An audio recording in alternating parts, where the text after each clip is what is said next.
Let's reboot this. We're going to continue, for those interested, with a little bit of a discussion on Brian's research into radical changes in finance.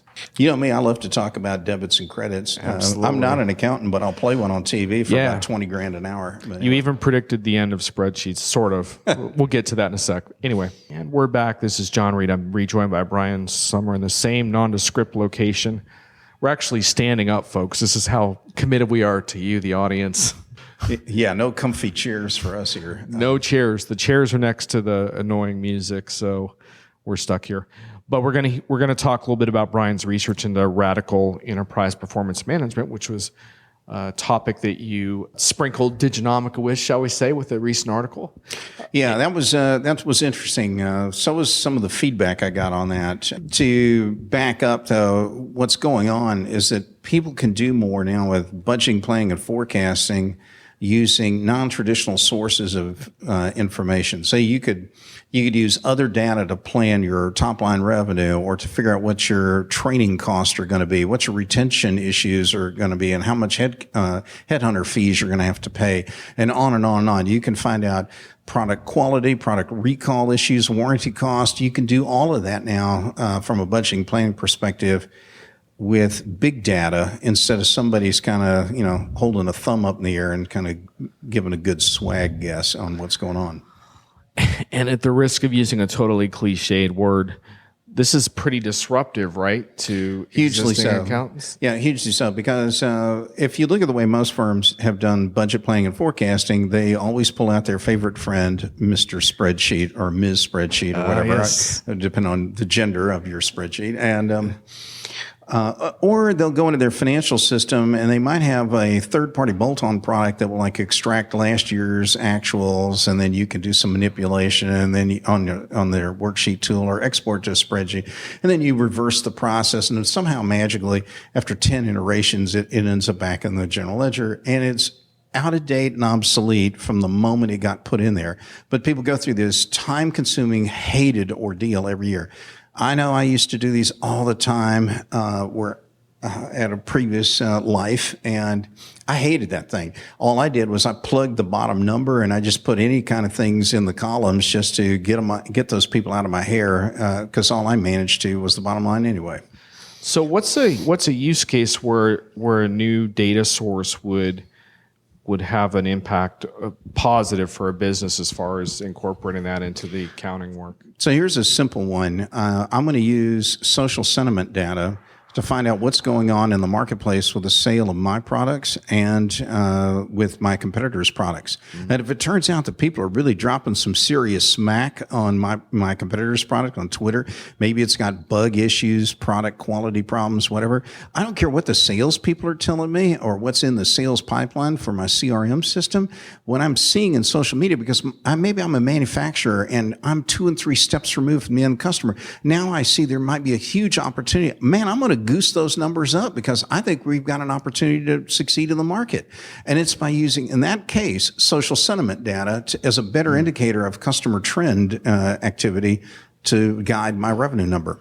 Well, because we were talking about it earlier, and you mentioned there's 2 companies that specialize in the social media fire hose, and you were saying that you blew the mind of some accountants by saying, go look this up, and they actually did, and one of them going to confront a CIO and say, why aren't we on this stuff? Yeah, why aren't we using this stuff? And I love to do really that. making trouble, dude. Oh yeah, I'd love to go stir it up with CFOs and controllers, and I go, because if you really want to sound like a genius in front of your CMO or your CIO, start talking about GNIP, which is ping spelled backwards, and data sift in front of these folks, and they're going to wonder, how did they know about this technology? And if you want to be the coolest CFO in town, that's something to know. So you're going to be giving a keynote for some accountants back in this city in just a few weeks. And what are you going to say? Yeah, well, it'll be in another undisclosed location here in Manhattan. One, what I'm going to do is I'm going to take apart a number of different common financial process areas, things like whether it's revenue accounting, revenue recognition, whether it's fraud and compliance, whether it's accounts payable and payables automation alike. And what I'm going to show them is I'm going to show them kind of this is where the data that you need to do these functions better today is coming from. And like in accounts payable, for example, What you need now are robotic process automation technologies in that space. You could, because when you put those in there and the software, it's really like machine learning language. What it's doing is it understands like, oh, I've seen this invoice or this supplier's invoice before. I know this is where I found the PO number. This is where the amounts are. This is, in fact, when I see this language for the description of the product, this is the account distribution for it. In a matter of 2, maybe 3 times of seeing the same invoice, the software has already figured out how to do virtually 100% error-free kind of processing invoices. The effect of this is phenomenal. I know of a data center I heard about down in, I think it was in Costa Rica, a shared service data center that did payables vouching that went from 500 employees to 8. That's like a 99% reduction or 98% reduction in headcount using robotic process automation technology. But while that's changing AP clerk kind of activity, there are other things going on that are going to radically change other functions as well, whether it's treasury functions, like I said, fraud and other stuff. Yeah, I mean, we could talk about the cultural and political implications of all that. Yeah, headcount change. Yeah, well, we'll leave that to Vinny to write another book on there, or Vinny's bot will probably write another book for Vinny's Vinny. robot will issue a passionate defense of that. But still, you're going to blow the minds of some of those accountants, aren't you? Oh yeah, they're not expecting to hear about that, are they? Well, they kind of, some of them have seen me before, and they kind of know. When I get on the stage, it's going to be, it's kind of like they laughed when I got up on the stage the first time, but when I sat down and played the piano, well, you know the rest. Yeah. I would tell you one of the things that besides RPA that's going to come out would be. I'm showing folks like all the other new technologies that are involved, say, in revenue recognition, and how many accounting programs really understand like sales performance management, those kind of technologies, particularly in light of some of the new RevRec rules that are coming out now. I know that's really dull and, not what your typical audio cast. Hey, revenue recognition's a big deal, though, man. Oh, it's huge, and I might be one of the only guys who writes about it, but yeah, it's a big thing. It's funny to hear you upbeat around this stuff because most recently your articles on algorithmic process improvements were very skeptical, but that was on the HR side where you were warning about the sort of embedded discriminatory practices into these. I mean, that issue with algorithms hasn't gone away. They're only as good as and only as faithful as the biases are in the existing data set that they're relying on. Yeah, that's there. That's still there. There's a difference, though, in understanding how to interrogate an invoice, which is not a human being, versus interrogating some poor job seeker. Right. Which is why we need to have these very specific conversations about industries because they play out so differently in that regard. Right. Yeah.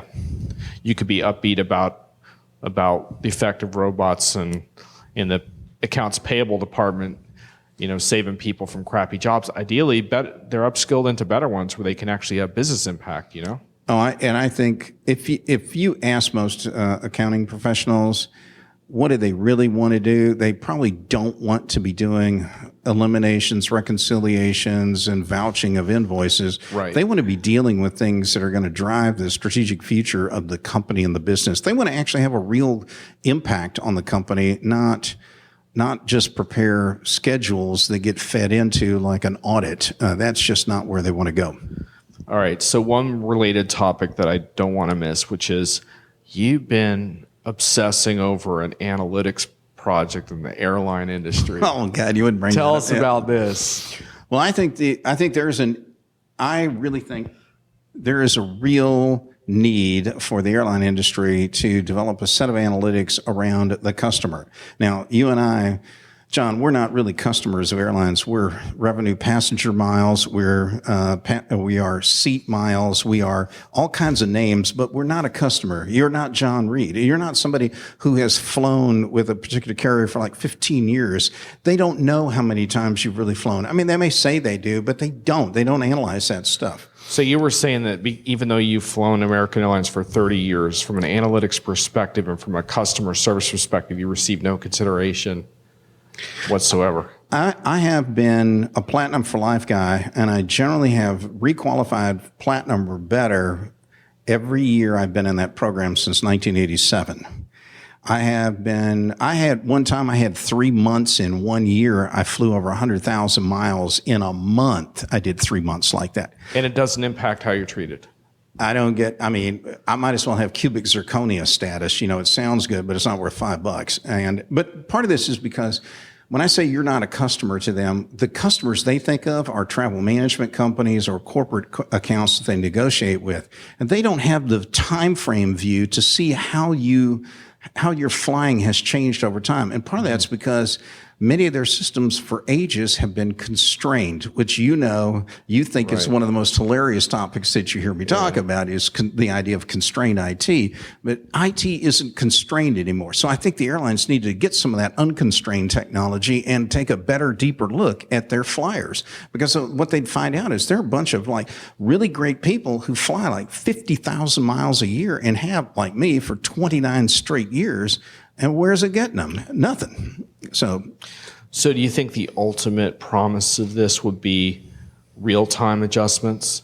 So in other words, they could identify, hey, we have this frequent flyer, Brian, he's stuck in the way back. There's a screaming kid and the restroom's broken and we want to move him out or whatever. Would it be literally that type of responsiveness? I don't know why any airline would let a 100,000 miler or 50,000 miler or whatever sit on the freaking last row of some single aisle aircraft on the aisle next to the world's stinkingest restroom and getting bumped into the whole flight with all these people standing in there, or having somebody actually hand you their kid because they need to run in the washroom and you're supposed to babysit their kid while they're in the stall behind you. That's really flying. Ripped from the headlines. Based on a true story, folks. I can feel the resentment percolating. So anyway, you prepared this extensive... Yeah, I've got this piece, yeah. No.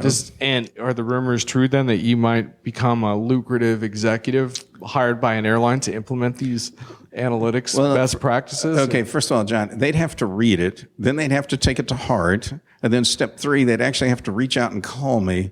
And I think the probability of any of that, we're down to 6 decimal point low probability. So do they need new technology for this, or is it just a change in process? John, it's called big data.